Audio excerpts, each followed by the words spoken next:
So, as John, yes, I'm very impressed with you. Okay, I'm very impressed with you. I just said to Lena, "Hello, everyone who is over. Hello, brethren, mother, father. Good afternoon." Yeah, nice little jingle bell there. Yeah, it's a little something. It's keeping it lively. Um, you impress me, John, with your presence and your clarity, and how easy it is to talk with you, and the way you flow and bring me into the flow with you. Oh, you're making me cry, Lena. Oh, really? Yeah. You're making tears flow now. Really? Yeah. Thank you. You're welcome. And it's the second night of the full moon, and we're just talking and documenting, and the thing is, like, we're not trying to impress anyone, and there's nobody to impress in this game of Ascension. It's not a game. It's, well, it kind of is, isn't it? It sure is. It's like you're in it to win it for sure, right? So, we're not, but I think there was a time when I was trying maybe to impress people with John's knowledge, yes, and my ability to bring it through. Like, it meant, like, I was like, doesn't anybody see how fucking amazing this is? Yeah. And you don't feel that anymore. John, I do feel like that.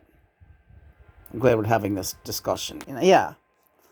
Document Sunday, August 10th, second night of the full moon of August 2025. Um,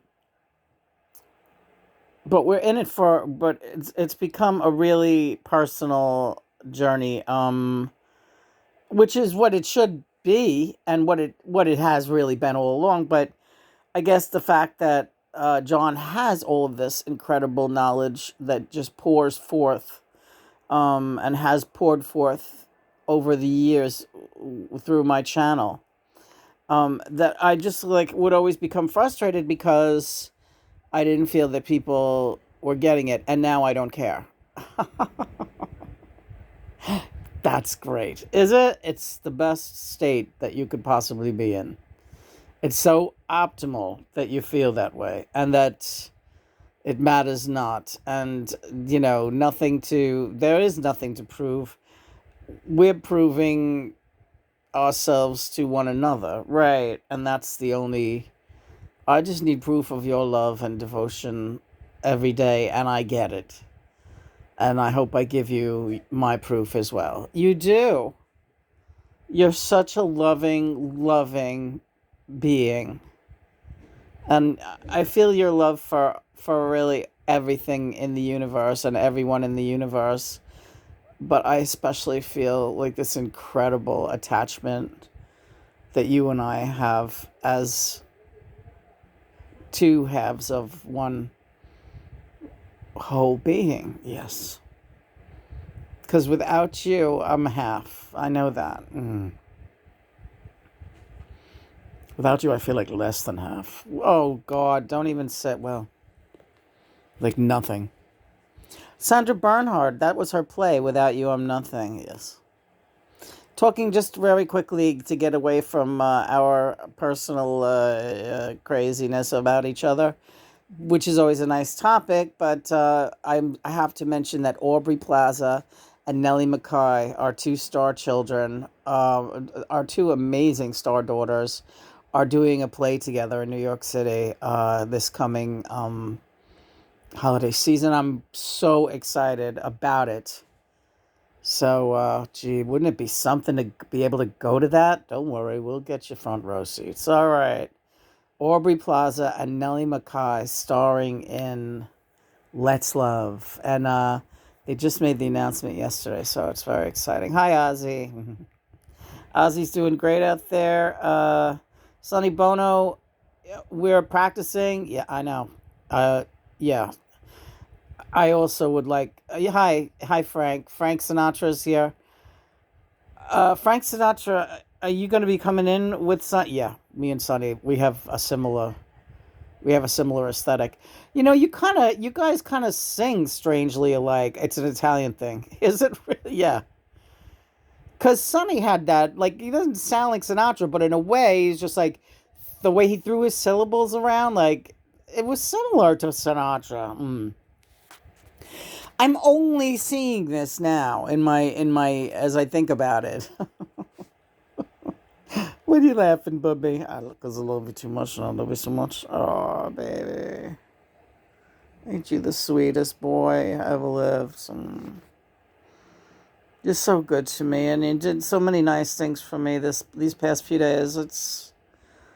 I can't even mention them all. You've been celebrating my birthday with me. It's not. It's like a week away still, and just everything you do is so thoughtful and so beautiful. The things you find for me, the songs you play for me, the things you say to me. No one ever spoke to me so beautifully the way you speak to me, John. I'm very spoiled now. Good. Me too. Am I nice enough to you? Yes, you're very nice to me. Very nice indeed. Just having these chats and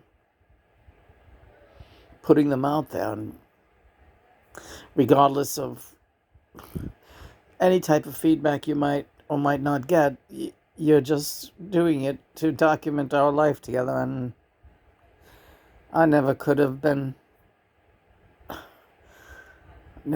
had this much hope.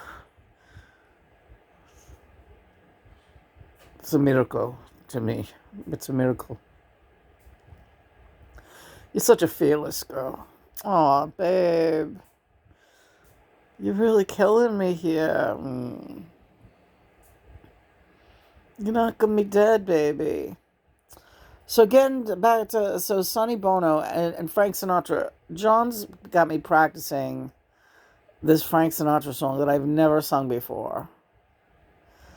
And it's written by the Gershwin brothers, Ira and what's the other guy's name? George Gershwin. My brother George. Oh, well. Right. I wish my brother George for you. That's Lee Liberace. Hi, Lee.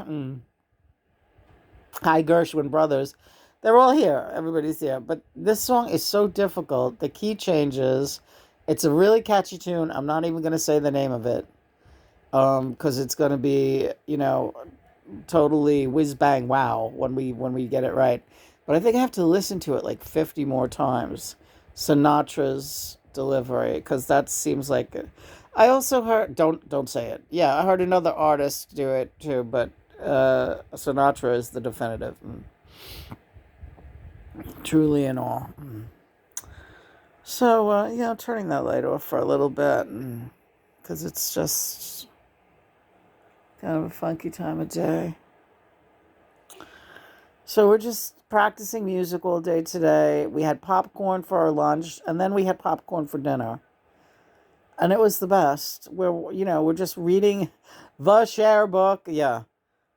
We're totally making great progress, though. And that book is very good. I mean, it's very interesting how she became, they hit so fast, and they really made it big in Britain first, because they became friends with the Rolling Stones. When the Stones visited New York City, they were Sonny and Cher fans, and they became friends with them, and said, you guys gotta come to England, because they'll eat you up there, and then once you make it over in England, then you'll do better in the States, because the States were weird. The United States was like slow to pick up a Sonny and Cher. They acted like they were dirtbags or something, and meanwhile they were really this groovy couple. But so they went over to London with the Rolling Stones, and London fell in love with them.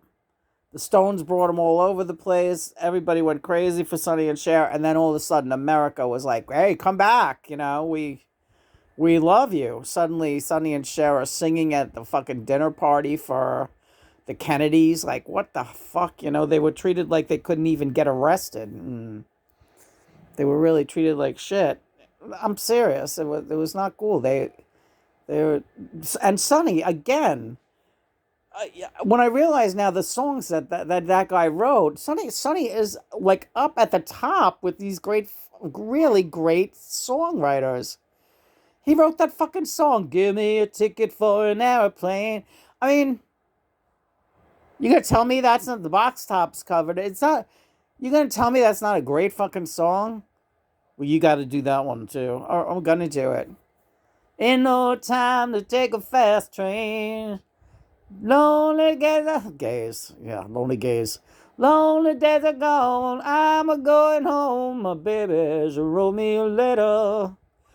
Can you do any of this? I'm not doing any of the Sinatra song yet, because the Gershwin tune rather, because I want it to sound really great, and it is fucking bizarre how hard this song is to sing.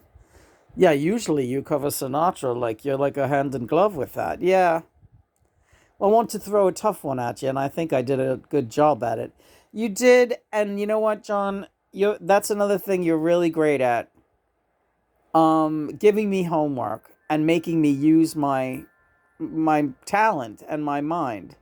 And, covering a great song, whether you do it instrumentally or vocally, that takes work.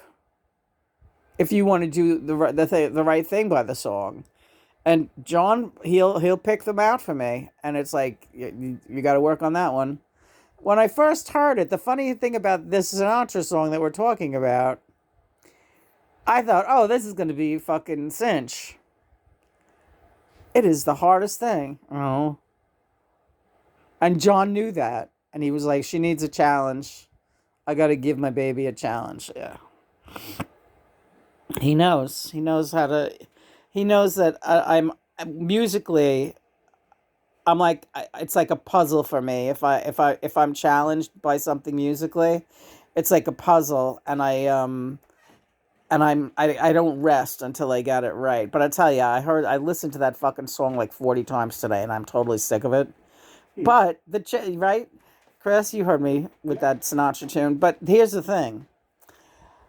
Now John said, all right, put it down. If you want to do it a couple more times later tonight before we go to sleep, try it. But put it down for today.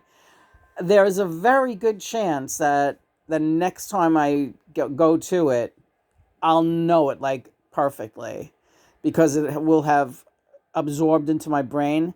There is also a more than excellent chance that I will not know it at all again. Right. And I never know what it's going to be. But the fun part about that is, really, once you get it and it clicks, it's yours. Yeah. Yeah. So that's a great thing. I'm going to beg to differ about one thing, though. And I'm speaking just for myself, John. Lyrics. I'm terrible with lyrics. You are terrible with lyrics. You can hear it on the anthology, and you can hear it during live performances. John never remembers what the lyrics are. Yeah. See, that's how Lena and I are yin and yang in some ways. We're not identical in our work habits or in our, in our characteristics. Not at all. We complement each other in a great many ways, but we're not identical in our mannerisms, and in many ways we're similar, right? But Lena is a prodigy with lyrics. She can learn lyrics and hold on to them forever. And she does it very quickly. She very seldom needs to refer to sheet music. Oh, that's not really, yeah, it's pretty true, Lena. It's not really that true anymore. It's very true. All right. On the other hand, yeah, John, she makes fun of me constantly because I'm terrible. Yeah. He totally says the wrong thing. What is that funny recording of the anthology when you said, and you guys were laughing because you kept saying, oh yeah, for that song, no reply, when I looked up to see your face. And then every time you couldn't remember another lyric, you just yell, your face. Because it was the only lyric you could remember. So even when it was the lyric, you hear John just going, your face. Because you just like the way it sounded, your face. See, he's funny. He's got a great sense of humor. That is so John yelling your face. And that, what part did you yell that at? Where it sounded really funny. It totally was inappropriate. Yeah, I can't remember, but I know you got a kick out of it. Yeah, I did. I got a really big kick out of it. Oh, I think it was just like this happened once before. Your face. I don't know. It was something really bad. Yeah, you can't think of it either. No. You think it's all? You think I want to remember everything about the fucking tawdry life? What's so tawdry about your face? Yeah. So the sun has gone down, and it is now twilight, and we're going to be looking at the second night of the full moon. We're going to be trying to finish the share book, and we're going to be working a little bit more privately on our musical repertoire as we get ready for the coming week ahead, where it's going to be going up to the 90s again. It was cooling off so nicely. That's all right. We're doing fine. Doing fine. Yeah. Yeah. Pretty comfortable. Pretty comfortable. Enjoying the summer. Right, Chris? We're enjoying the summer. Having a great summer. Really, we are. I know I complain a lot when I'm having bad days, a lot of pain and stuff, but all in all, it's like a great summer. And I can't believe we're already into the second week of August, and before you know it, it'll be Halloween, and I love that. Let's get through your birthday. All right. What about my birthday? My birthday's before Halloween, right? Your birthday is before Halloween. This is your 85. Yeah, would have been 85. There's no way I would have lived. Really, there's no way. You don't think you would have lived to be 8? I don't think so. Really doubted a lot. Because of the smoking, you think? Well, look at God, George, but that's always. But then again, look at your grandfather by your first husband. Oh yeah, old man Ruckheim. He smoked well into till he died. I think he was smoking a cigarette on the day he died. So you think cigarettes would have got? I'm not saying they would have, but who the hell knows, Lena? I don't really. I have a hard time picturing me as living to be 85. Look at Yoko. She's alive right now. She's 92. Yeah. Well, that's the one thing. Maybe it would have been easier for her if I would have. Of course, it would have been easier for her if you would. Yeah. Could have taken care of each other into old age. What about you? What about me? I could be your maid. You fuck me in the broom closet if you want. You changed the story. You said you were going to become my man. Yeah, that was the hope. I wanted to become your man. But we all would have been good friends. I know that. Me, you, and Yoko. Sure. If we had gotten that far, sure.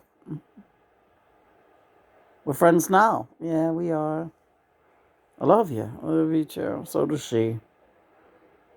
Well, hi, Mom. Hi, Mother Yoko.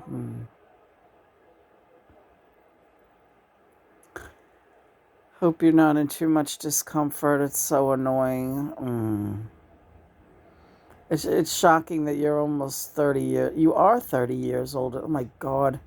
30 years older than me, she is. And it's like, I can't imagine living another 30 years in this body. Don't say that. Your body is making a comeback. You don't know. We're rebuilding. All right. Don't give up. Don't give up on that body just yet.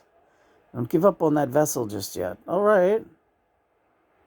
You got a lot going for you. I promise. What about? I don't talk about. You ready to get going? Yeah. Mother and father, any words of wisdom? Let it be.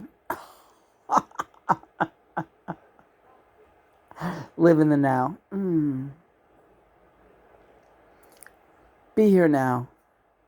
And to quote George Harrison's song, a mind that is constantly looking around the next corner is an unwise mind. Be here now. Love who you're here with. Because God knows that boy loves you. Oh, I love him too. You hear me, John? Yeah. Do you hear me? Do you hear me?